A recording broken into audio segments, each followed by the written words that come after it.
So there's a reason why being liked or you liking people liking you is costing you respect.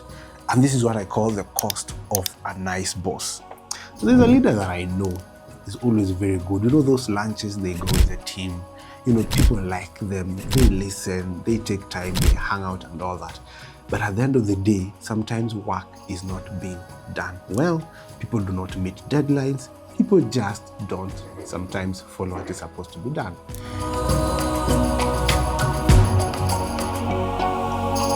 My name is Mutahi Washira. I train people on leadership, teamwork, and I'm also a business management consultant.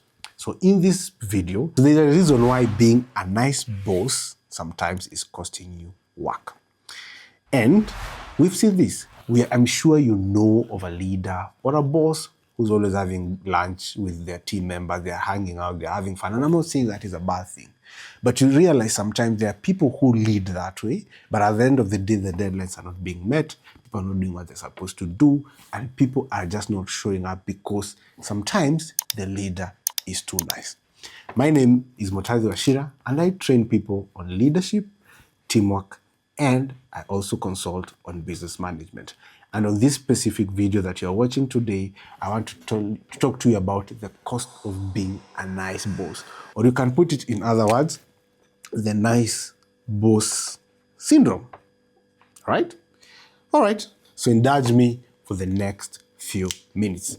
So, the nice boss, everybody wants to be a nice boss, especially the first-time leaders or the first-time bosses. You know, they want to make sure that people understand them, that people are feeling you, you know, and you know all those cool things people want to feel. But then again, you find that sometimes it comes at a cost. It comes at a cost that you're being too nice and the work is not being delivered in time. So let's now go a bit deep and find solutions. And maybe I can share with you tools. Not maybe, I'm going to share with you tools that at least will help you balance. I'm not saying you not be kind. You should be kind. But at the end of the day, how do you become a nice boss and the work is being done at the same time? So, think of 3 scenarios, or what you can call 3 problems that are there with people who are considered to be nice boss that things don't go through. And before I do that, let me give you a context. So, I had some experience with a team who had a nice boss. And one time I asked them when I was doing this teamwork dynamics training, and I asked them, can I ask you why, or do you think you respect your boss? And there was a huge silence. There was a silence in between, and that said it all.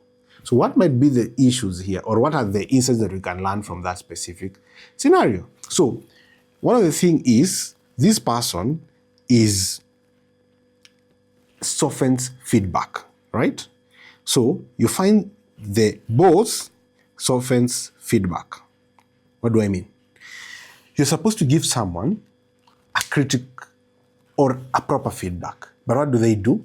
They put that feedback uko ndani inside there. So at the end of the day, it is softened. If you have not done a good job, you should be told you have not done a good job. But you say it well, but you still soften it inside there.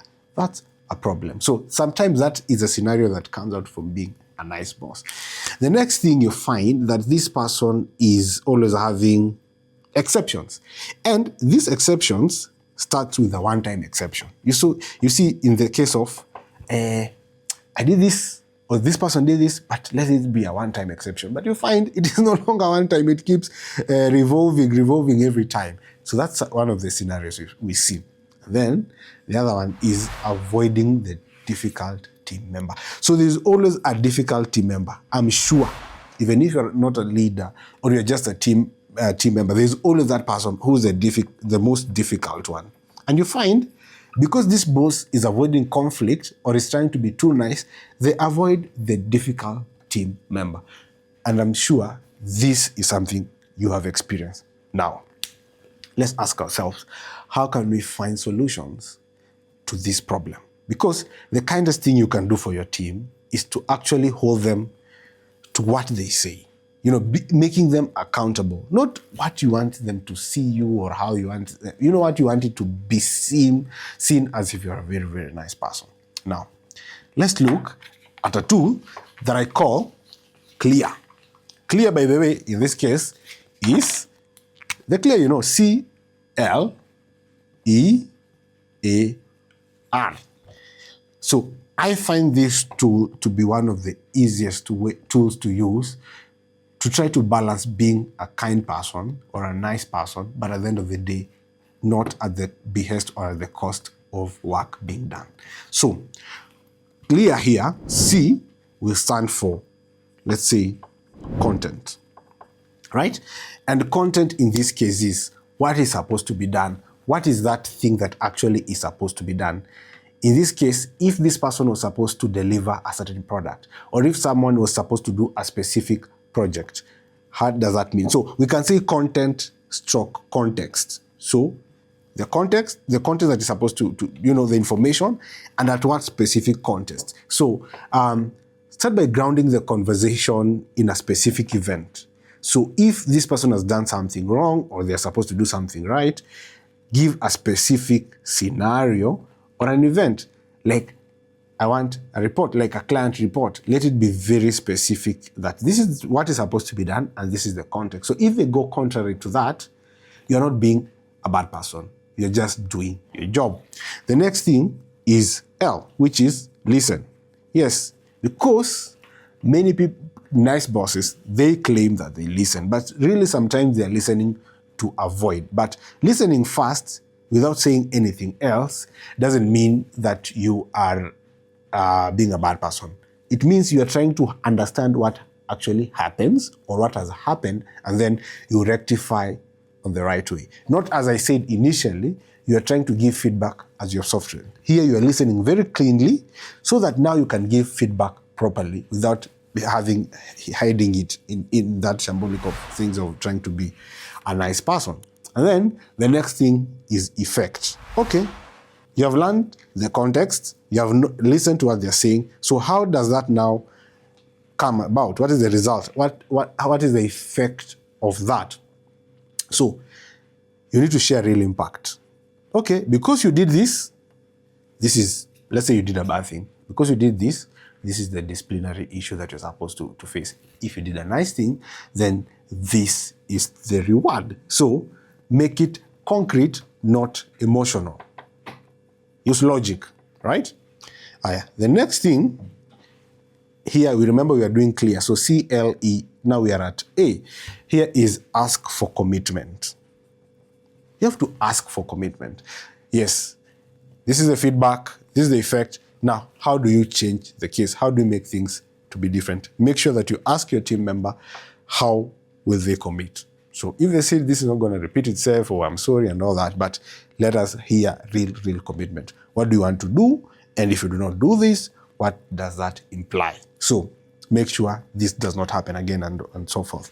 And then the last thing, which is R, it is record, right?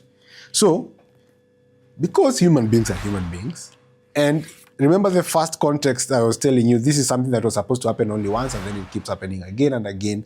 For you also to be on the right path, you need to record these issues. Tell them, you did this last time, so this is the record and it is very clear.